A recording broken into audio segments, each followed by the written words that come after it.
Halo teman-teman, perkenalkan nama saya Kadek Warti dengan NIM 2020143556 kelas 3N, Program Studi Pendidikan Guru Sekolah Dasar, Fakultas Keguruan, Ilmu Pendidikan Universitas PGRI Palembang.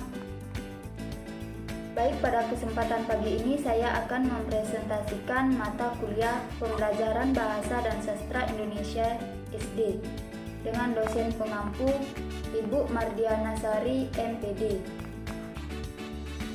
Baik, materi yang akan saya sampaikan yaitu tentang keterampilan berbahasa.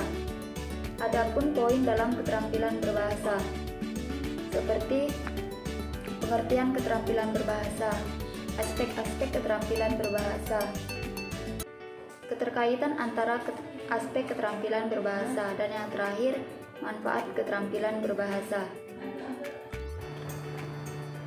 Baik, materi pertama yang akan saya jelaskan yaitu pengertian keterampilan berbahasa. Keterampilan berbahasa adalah kemampuan pembicara atau penulis menyampaikan pesan melalui lambang bunyi atau huruf kepada pendengar atau pembaca. Materi yang kedua yaitu aspek-aspek keterampilan berbahasa. Keterampilan berbahasa menyangkut 4 aspek, yaitu keterampilan menyimak, keterampilan berbicara, keterampilan membaca, dan keterampilan menulis. Yang pertama, keterampilan menyimak. Menurut Mulyati, DKK, keterampilan menyimak atau mendengar adalah keterampilan memahami bahasa lisan.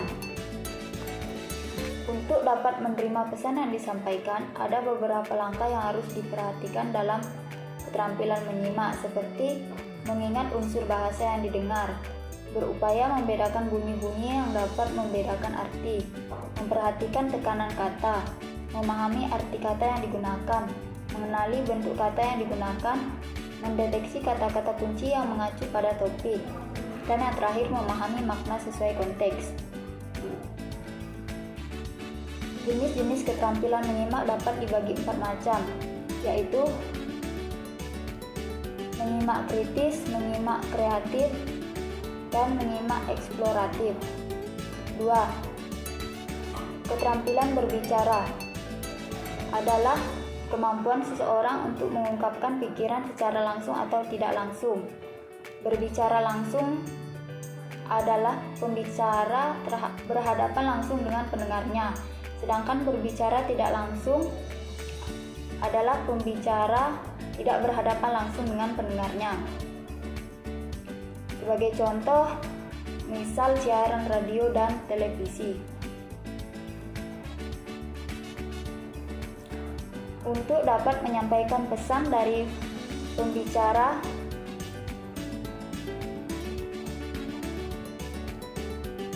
kepada pendengar, ada beberapa langkah yang harus diperhatikan seperti berikut.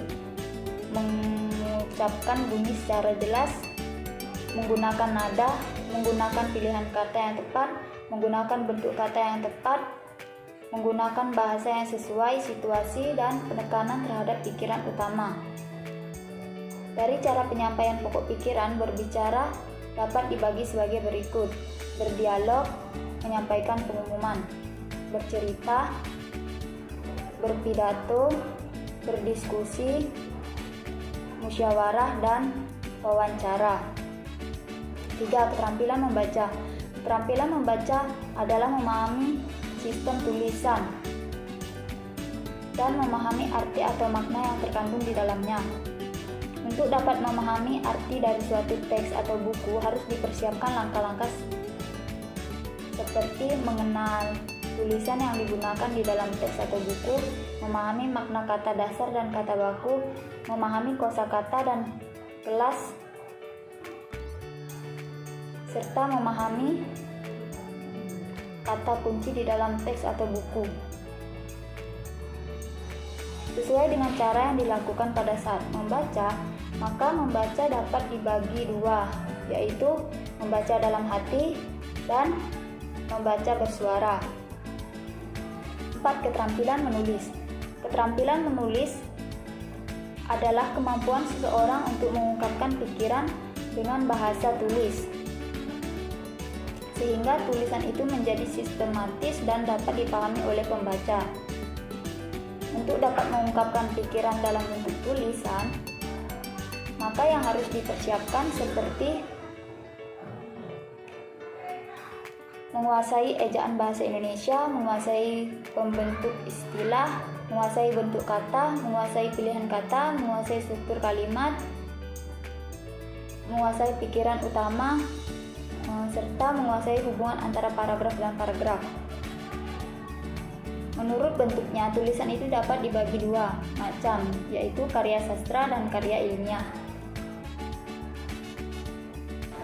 D. Keterkaitan antara aspek-aspek keterampilan berbahasa. Dari keempat keterampilan berbahasa, semuanya memiliki keterkaitan dan saling mendukung untuk mewujudkan berbahasa yang ideal. Menyimak atau mendengarkan dengan membaca, keduanya merupakan keterampilan berbahasa bersifat reseptif. Mendengarkan erat kaitannya dengan bahasa ragam lisan, sedangkan membaca ialah aktivitas bahasa ragam tulis.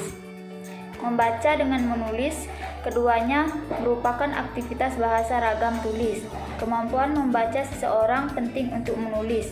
Kemampuan menulis dapat meningkatkan kemampuan berbicara, mendengarkan, dan membaca seseorang. Contoh hubungan menulis dengan membaca yaitu dalam seminar. D. Manfaat keterampilan berbahasa. Manfaat keterampilan berbahasa dapat dibagi 4 macam, yaitu manfaat keterampilan menyimak, manfaat keterampilan berbicara, manfaat keterampilan membaca, dan manfaat keterampilan menulis. 1. Manfaat keterampilan menyimak. Dengan memiliki keterampilan menyimak atau mendengar, kita akan menerima pikiran dari pembicara. Pikiran dapat berupa pikiran tersurat dan pikiran tersirat. Pikiran tersurat adalah pikiran yang tergambar secara nyata, sedangkan pikiran tersirat adalah pikiran yang tidak tergambar secara nyata tetapi dapat dipahami melalui logika. 2. Manfaat keterampilan berbicara. Dengan memiliki keterampilan berbicara, kita akan dapat menyampaikan pikiran kita kepada para pendengar. 3. Manfaat keterampilan membaca. Dengan memiliki keterampilan membaca, kita akan dapat menerima pikiran utama maupun pikiran penjelas dari apa yang kita baca.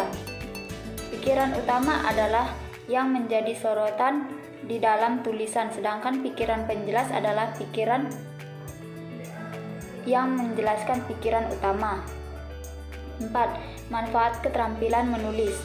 Dengan memiliki keterampilan menulis, kita akan dapat mengungkapkan pikiran dengan bahasa tulis, sehingga apa yang ada di dalam pikiran kita dapat kita ungkapkan dan bermanfaat bagi pembaca.